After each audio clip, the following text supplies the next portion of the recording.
प्रेम सिंधु।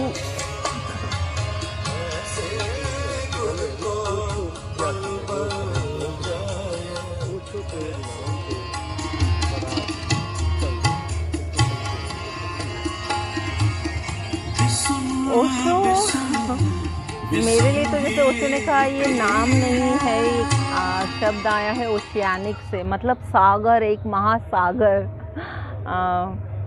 और एक he was talking about नया मैन, न्यू मैन, जिसे वो जोरबा द बुद्धा कहते हैं, कि ऐसा नया मानव जो संसार में भी पूरा रूटेड है, दुनियादारी को छोड़ता नहीं है, प्लस उस दुनिया में रहते हुए वो अपने को भी जानता है, अपने अंदर की दुनिया को, जिसे बुद्ध कहते हैं, अपने को जानना। तो वो दोनों को जैसे संभाल के रखता है। तो मैं समझती हूँ ओशो की ये सबसे बड़ी देन है, the new man, Zorba the Buddha.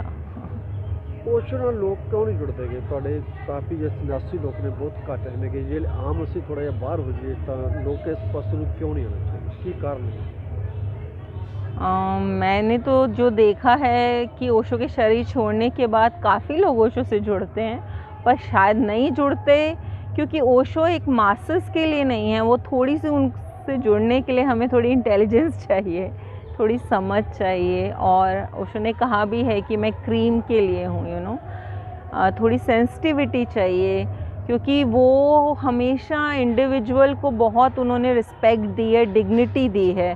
उन्होंने ये नहीं कहा कि जो भीड़ कर रही है तो वही तुम करो। वो हमेशा कहते हैं कि खुद जो तुम चाहते हो तो अपने अंदर झांको, जैसा तुम होना चाहते हो, जो तुम हो तुम वही हो। भीड़ के साथ कभी भी चलने के लिए उन्होंने नहीं कहा। तो हो सकता है कि ये रीज़न हो, आप ओशो दे दो किताबां छपी हुई हैं, वो किताबां दे उत्ते बड़ा नैगेटिव सोचा जा सकता कि ओशो एक बड़ा सैक्स नाल संबंध आ, जां ओशो दी किताबां च की है, वो की है, क्यों? मेरे ख्याल से ये एक आयरनी है। एक्चुअली ओशो ने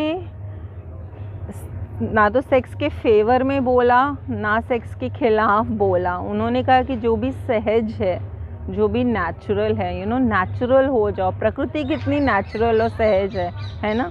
तो वैसे ही तुम जियो। दबाओगे किसी चीज़ को तो वो उठ के आएगी। अगर आप कितने भी धर्म गुरु देखो पीछे पर्दे के वो क्या क्या करते हैं, जैसे काफ़ी हैं न्यूज़ में, मैं नाम नहीं लूँगी अब। तो उनका यहाँ पे कुछ भी दोगला नहीं है, दोहरा नहीं है। जो है अंदर वही बाहर है। और मैं तो ये समझती हूँ, मुझे 25 साल हो गए अब ओशो में, कि वो एक्सपीरियंस से ना वो आप सेक्स से सच में ही पार आ जाते हो एक टाइम के बाद, क्योंकि आपने इतना उसको कॉन्शियसली, इतना होशपूर्वक आप जी लेते हो जब जीना है, कि वो अपने आप आपको पकड़ता ही नहीं है। ना सेक्स, ना पैसा, कुछ भी नहीं, ना मोह, ना माया। जब आपने उसको होशपूर्वक जी लिया तो अपने आप ही आप उसके पार हो गए। तो मेरे हिसाब से तो ओशो हमें ही ऐसे गुरु हैं जो हमें कहते हैं कि सेक्स के भाई पार हो जाओ, और भी दुनिया है आनंद की जहाँ पे सेक्स की ज़रूरत नहीं है। तो बहुत मिसअंडरस्टूड हैं वो।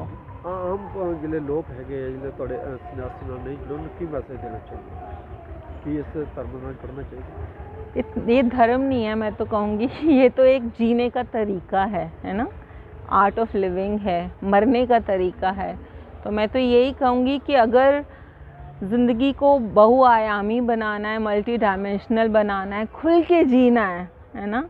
और रियली मज़े लेने हैं, रियली जीना है, क्योंकि आधे से ज़्यादा लोग तो मरे ही हुए हैं, जी नहीं रहे हैं।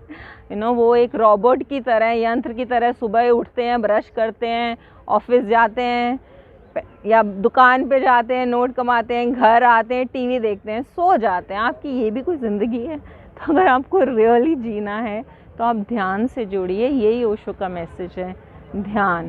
तो यही मेरा मैसेज है कि मेडिटेशन से जुड़िए आप। और ये बहुत सुंदर जगह है बठिंडा में, यहाँ रोज़ ध्यान होता है, तो आप यहाँ आएँ और ओशो के ध्यान विधियों का प्रयोग करें।